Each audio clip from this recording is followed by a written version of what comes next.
Foul is Fair. Chapter 7, Seasons of Change. So, Megan asked, finishing a bite of the sandwich Lanny had made for her and occasionally wincing at the disinfectant being applied to her arm. My dad is, what, 80s David Bowie? Glammed up, stealing babies, turning into owls? Lanny frowned. Sort of, but don't get me started on owls. What's your problem with owls? I'm not scared of them, to be clear. I'm a big girl. I just think they're up to something. Okay. Forget the owls. Gladly. So, aside from something about attachment issues with the father I've never met, exactly what is going on? Why would someone want to kill me? I'll take this one, Kasha said. Fairy is all about politics and schemes. Bad blood can last for centuries, and your dad is one of the major players. He's done a hell of a job hiding you all these years, particularly after he managed to spend 4 years with your mom. The people who knew were either actual allies or weren't willing to cross him. Now that he's missing, somebody also leaked word on who you are and where you are. As word gets out, plenty of people want to meet you, and at least a few others are just as interested in making sure that you're not around to meet. The red cap may just be the start. Despite the threat to her life, Megan fixated on another part of the explanation. My dad is missing? Like, missing from, Fairy missing? That's what I've been trying to tell you, Lanny said. I got some advance notice from Aisling, but not much. I knew it wouldn't take long for more people to find out. How did Aisling find out? After the thing with her wings, Kasha said, Riakard took her in. She's been his hunting guide for a while when he's not sending her to keep an eye on you. Megan scratched her head. I'm having trouble keeping track of who is on whose team here. Lanny applied a little more disinfectant and started bandaging Megan's arm. It's not always about teams. My dad might disagree with him a lot of the time, but it's absolutely critical that we find your dad before Halloween and get him back to where he's supposed to be. So he's not even on your team. You're just worried because he's my dad? Not just.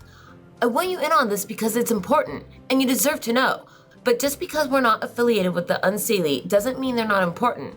If I've learned anything from Neil deGrasse Tyson, it's that without Autumn, we'd all freeze to death. How are you trying to use science geek stuff to explain to me that we're fairies? Well, we're only half. Anyway, my point is that there are sort of mystic climate patterns and stuff, and they're all part of what keeps back the sort of ice age.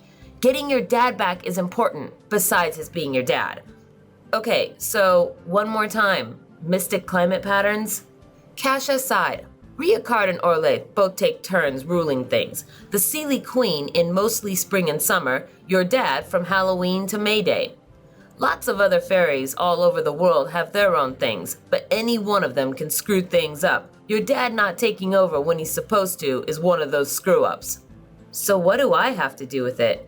Sure, he's my dad, but if it's that bad, there has to be plenty of people trying to find him with a lot more tricks and stuff than I'd have. I barely remember him. The Seelie Queen says there's a possible way to safely retrieve him, but that it needs to be someone of human blood, Lanny says. And I've got restrictions. I can help and stuff like that, but I can't do it alone. Meanwhile, the Unseelie ain't exactly known for their teamwork, Kasha said. There's some folks looking for Rick, sure, but I suspect most of them don't have a clue, and the ones who do, I don't trust. So what are we supposed to do exactly? Well, first, Aisling and the Count know more than just about anyone, so we have a lead. Then we'll go to the courts, talk to the Queen. Aisling also says she was told to find you, so if you can believe her, your dad thinks there's something you can do. If you can believe her? Pixies have a rep. She's more reliable than most. Well, that's comforting, I guess. So what do I need to do? We're still waiting on a couple of people who should be here soon. We'll need Aisling's help in Fairy, and Care is on the way. So we're going to Fairy, like another world? That's right. I get that this is world-threatening stuff and all, but with going to another world, how long is this going to take? Getting there doesn't take long at all, Kasha said. Having Aisling along will speed things up, too. But the trip is only half the trick. Figuring out what happened, where Rick is, and getting to him will probably take a few days at least, if not longer. What? I can't stay the night. It's hard enough getting Mom to let me stay at Lanny's house. I know, Lanny said. That's why I've called in the other friend I mentioned. She looked to the door and it opened. Someone came in, someone shorter than Lanny, with a wide, ruddy face and tawny hair, dressed in baggy, beige clothes and a knit cap. Lanny smiled. Right on cue, as usual. Thanks for making the trip on short notice, Care, Lanny said, raising her hand in the shape of an OK sign, then tapping just above her eye and waving like a little salute. The new arrival returned the gesture. It looked almost like a secret handshake. Lonnie had secret handshakes with other people about whom her BFF knew nothing. Megan didn't know how to feel about that. Megan, I'd like you to meet Care. Nice to meet you, Megan, Care said in a warm, friendly voice that was either tenor or alto, with an awkward little movement that was sort of a curtsy-ish bow. All of Care's features were a little hard to place as Megan smiled and managed an actual handshake. Why couldn't everyone come with little notes to identify what pronoun you were supposed to use for them, like on Tumblr? Nice to meet you too. So you're a brownie. Ah, right. Strategic alliances and all. Yep, I'm here to smooth things over at home for you. What's the plan? Miss O'Reilly needs to think that Megan's home by supper, Lanny said. She can be in her room outside of meals. If we're not back by Monday, the math homework needs to be turned in at school. Megan needs to be seen so no one calls her mom, but she can turn in mine while I'm sick. The brownie was nodding. Megan couldn't believe they were having this conversation, of course. Most high school students did not get a personal assistant, but if they were going to have it, best to go for the best. And some of the equations might need checking. Will do. And there was that okay salute again, and the bow curtsy again, and Care was scurrying out. Everything she was experiencing brought more questions to Megan's mind, so she continued just asking the first ones to spring to mind. How did Care do that? Just sort of showing up when you mentioned Care, Megan asked, at a loss for pronouns. Brownies are very good at being right on time.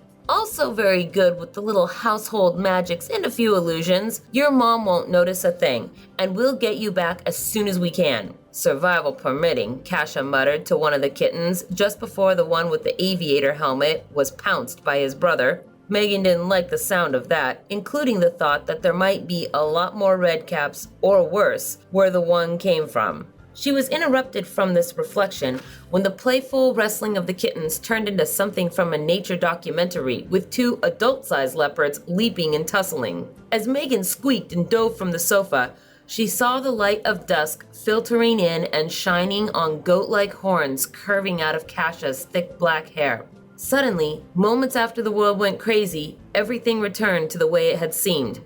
Megan got back up and dusted herself off as Kasha grinned. Told you. Megan sat down again in surreal normality, trying not to give Kasha anything to encourage her playful gloating. Instead, she turned to Lanny, trying to go through which questions came to mind that didn't involve how, if the kittens were really leopards, they weren't knocking things over left and right. Before anything more, where did the word Sealy come from anyway? It's an old word for punctual, piped a voice from out on the balcony. The crow was perched there, and the amber-skinned little painted lady was sitting atop him. I'm Sealy myself, she said. Don't listen to anyone who says different.